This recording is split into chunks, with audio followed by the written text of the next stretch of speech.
ഇവിടെ എങ്ങനെ നടക്കുന്നേ? നിനക്കെന്താ ഇത്ര വിഷമം? വിഷമിക്കാനായിട്ട് എന്താ ഉള്ളേ? ജോലിയുണ്ട്, എല്ലാം ഉണ്ട്. എന്താ നിന്റെ പ്രശ്നം?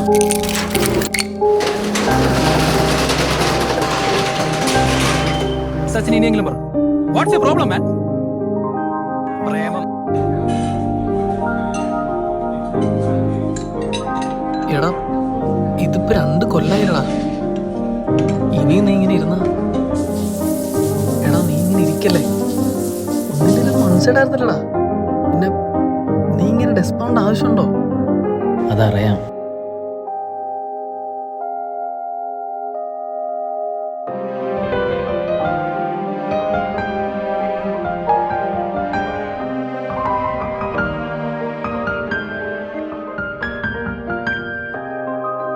അവളെപ്പോഴും എൻ്റെ കൂടെയുള്ള പോലെ എനിക്ക് ഫീൽ ചെയ്യുന്നുണ്ട്.